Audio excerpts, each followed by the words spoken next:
Hello, everybody, and welcome to another edition of WB Mason Presents the Joe Girardi Show right here on Yes. You know the deal. We'll talk to Joe about what happened the week before and what's going to happen the week ahead. And you'll get a chance a little bit later on to ask Joe some questions yourself. You could do it on Twitter, you could do it on email, and you could send it to the Yes Network Facebook page as well. The star of the show is the manager of the New York Yankees, Joe Girardi. I'm Michael K. Joe, how you doing? I'm good, Michael. How are you? Good. On Sunday, Andy Pettitte makes his first start. I wanted to know, are you excited about the fact that he's back? Of course I am. You know, what he's meant to this franchise over the years, and, you know, when he left in 2010, I thought he was still throwing the ball extremely well. And, you know, I think it's going to be a boost for our club because of what he brings inside the clubhouse as well.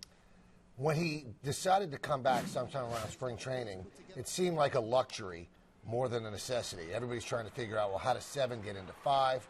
Is he a necessity now? I think he's important to our club, especially at this ballpark. I think left-handers, you know, can play an important role here just because the park plays so much bigger against left-handers when you have right-handed hitters in the lineup. And I think that's extremely important. I also think his presence, I think he can stabilize a starting staff with some youngsters in it. I mean, we have some young pitchers on our staff, and I think he can help out. Now, before he made his start on Sunday, he had been at the stadium early. He's not supposed to be with the team until the active roster move is made. But Larry Rothschild did watch him throw. What did the pitching coach say? They liked his bullpens. You know, what they've seen from his bullpens were good. And I talked to some other people who watched, and they thought, you know, he looked like he always did. So, you know, I think we're all excited Andy's back. Now, he had told me early in the week, you know, his velocity in spring down in the minor leagues was about 85, 86. I asked him if there were any concerns. He said, no, not at all. He said because when he pitched in 2010, he pitched at about 86, 87.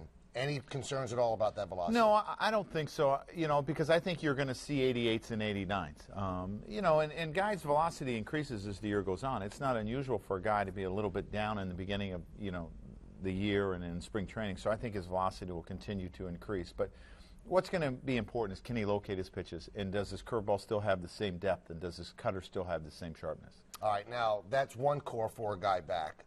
Jorge Posada retired. Mariano Rivera is injured.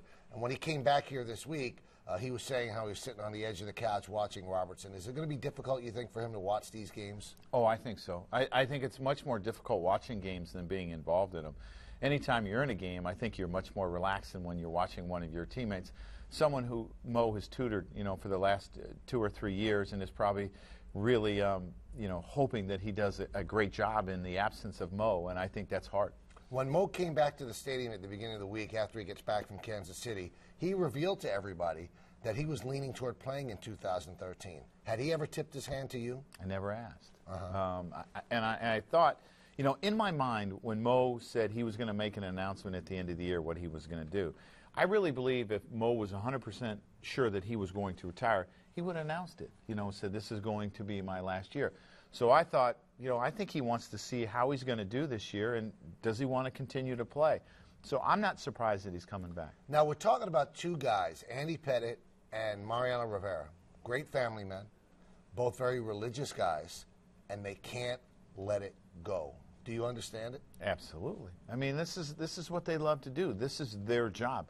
I mean, men are designed to work, and this is what they're really good at. And as long as you're still really good at it, why would you retire? So then why do people retire? Why would Andy Pettitte step away? Why, David Cohn always told me, I'm going to retire when they pull the uniform off me. I love this. This is a great life. Why do people retire before their time? Well, I think Andy went home and wanted to make sure his, you know, family was in order. His boys were doing good. His daughter was good. And I think he got home and said, you know what, things are pretty good here. My sons are where I want them to be. My daughter's where I want her to be. And they encouraged him to go back and play. And a lot of times that's what happens. The kids want you to go back and play. And he came back. Was it a tough thing for you to stop playing? No, because I actually prayed about it and said, you know, make it evident to me when it's time to retire. I couldn't stay healthy, Michael. You know, my back was at the point where I couldn't stay healthy, and I herniated another disc in my last year, and I sat out basically the whole year trying to recover, and I got to play the last, you know, couple weeks. It's just too hard for me to stay healthy. Did you miss the competition? Did you miss everybody says they miss being around the guys. What did you miss? I miss being around the game and the guys. I didn't really miss the competition so much. And I get plenty of that being a manager in a sense. And physically, I felt so much better when I stopped playing. It was actually somewhat of a relief. I mean, I used to go to bed at night and have to find ways to lay where my back didn't hurt. And that starts to wear on you. And when you're constantly in pain, it wears on you. And I feel so much better now. And no, I don't think I can still play, and I wouldn't even entertain the thought. What I do miss, I wish I could play about 5 innings a year. 5 innings in spring training, and that would be enough for me. If your back was okay, would you have continued playing? Absolutely. You would have. I would have kept going, yes. And you loved it. I loved it. And you still love the game. I still love it, yes. Mm-hmm. All right, now we were talking about Mo, and what you've assiduously avoided since he got hurt is saying, Robertson's my closer, Soriano's my closer. So break the story on your show. Who's your closer? Well, Robertson, we have designed, somewhat. We think he's earned a chance to close. But there are going to be times when he's not available that I'm going to close with Soriano, and that's what I'm going to have to do. On Saturday, I closed with Boone Logan, just because I'd used Soriano 3 days in a row. I didn't necessarily want to get him up if I didn't have to.